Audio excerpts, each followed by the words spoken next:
aturan Allah. Misalnya apa? Melaksanakan sumpahnya. Misalnya orang tua kita berazam sesuatu, maka haknya itu harus dipenuhi. Misalnya kita mengetahui bahwa fulan semasa hidup memiliki janji untuk bersedekah sekian. Kalau kita mampu, maka kita harus melakukannya. Tapi kalau tidak mampu, maka tidak perlu. Misalnya menurut kita berat, misalnya ada perjanjian, jodohkanlah anakmu dan anakku.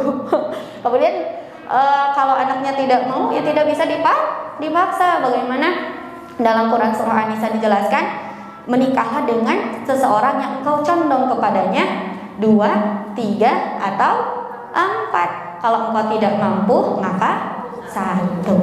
Jadi kalau merasa berat untuk menunaikannya, kita tidak perlu melaksanakannya. Atau misalnya membayar zakatnya misalnya, atau membayar hutangnya misalnya, nah kita tidak mampu, maka tidak perlu seperti itu. Kemudian yang keenam, menasehati dengan sesuatu nasihat bila ia meminta nasihat. Nah, jadi adabnya itu kita memberi nasihat ketika diminta. Maka kemarin ya Ustazah Mira menyebutkan bahwa karakter seseorang yang beriman itu adalah memiliki sifat yang bahagia. Bahagianya itu tercermin dari ketenangannya. Jadi seseorang yang berilmu itu akan terlihat bagaimana cara tutur katanya, bagaimana cara bercandanya. Diamnya itu adalah sebuah adabnya itu sebuah hiasan yang memberikan ilmu tanpa terucapkan. Kenapa? Karena ia tidak berbicara kecuali kalau diminta. La yatakallamuna illa man adina lahu rahman. Mereka tidak berbicara kecuali apa yang diridhoi oleh Allah. Masya Allah ya. Maka adabnya ketika ingin memberi nasihat itu diminta. Nah, jadi kalau ada yang minta nasihat kepada kita, itu adalah haknya. Ketika seseorang minta nasihat kepada kita, lalu kita bisa menasihatinya, maka berikanlah nasihat. Dan nasihat yang paling baik adalah nasihat qala Allah, qala Rasul. Apa yang diucapkan oleh Allah dan apa yang diucapkan oleh Rasulullah sallallahu alaihi wasallam. Dalam sabdanya, ad-dinun nasihah liman ya Rasulullah. Rasulullah mengatakan kepada para sahabat, ad-dinun nasihah. Agama ini adalah nasihat. Lalu para sahabat bertanya, liman ya Rasulullah? Qalu, kata Rasulullah bagaimana? Lillahi wali rasulihi wali kitabihi walil a'immatil muslimin. Nasihat itu untuk Allah, untuk Rasulnya, untuk kitabnya dulu, untuk Rasulnya, dan untuk para pemimpin kaum muslimin dan segenap kaum muslimin. Nah, di sini disebutkan lillahi. Apa maksud dari lillahi? Apakah Allah perlu nasihat dari kita? Ya Allah, jangan seperti itu. Apakah perlu kita seperti itu? Tidak ya, justru itu tidak beradab. Nah, para ulama menafsirkan bahwasanya maksud dari nasihat kepada Allah adalah memenuhi hak-hak Allah. Nah, dijelaskan dalam hadis yang lain, apa sih hak Allah? Apa hak Allah?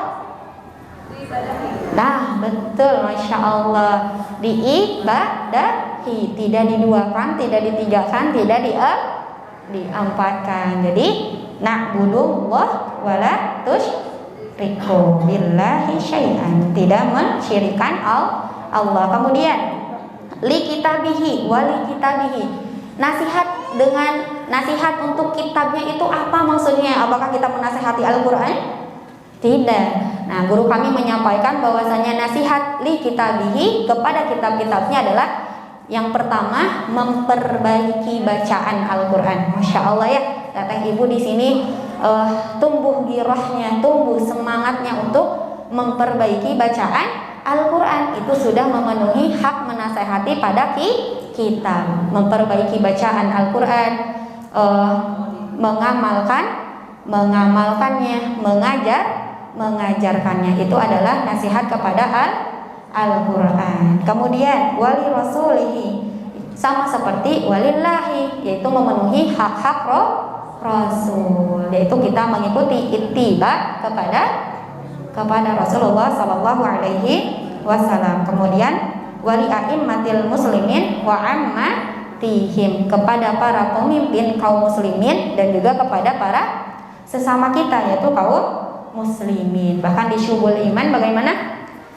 Ketika kita mampu merubah dengan kekuasaan kita, maka rubahlah. Ketika mampu dengan tangannya, rubah dengan tangannya, dengan kekuasaannya, dengan kekuasaan. Kalau tidak mampu, maka biqalbi wa hiya adhaful iman, yaitu selemah-lemahnya iman, seperti itu.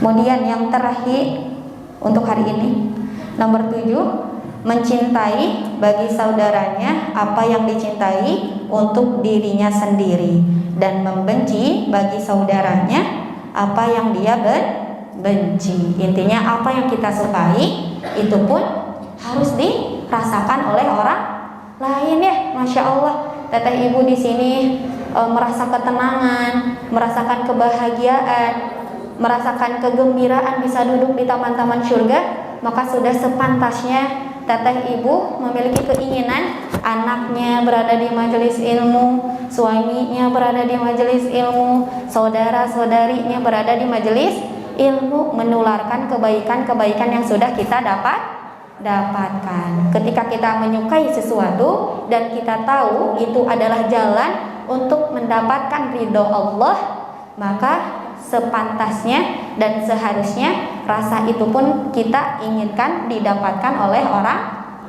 lain. Maka kita berdoa ya, karena memang berdakwah kepada keluarga itu adalah sebuah tantangan yang sangat luar biasa. Kenapa? Karena keluarga tahu aib-aib kita, karena keluarga tahu seberapa banyak jahiliyah kita di masa lalu ya. Nah, maka memang seperti itu. Rasulullah Shallallahu Alaihi Wasallam saja ketika kecilnya sudah digelari Al-Amin, tapi ternyata belum mampu menggerakkan pamannya. Maka doa dan keteladananlah yang bisa kita lakukan. Semoga setiap doa yang kita panjatkan untuk keluarga kita, saudara-saudari kita, dan terutama untuk orang tua kita yang mungkin sudah tidak bersama lagi ya, sudah beda alamnya, semoga menjadi pahala jariyah insyaallah.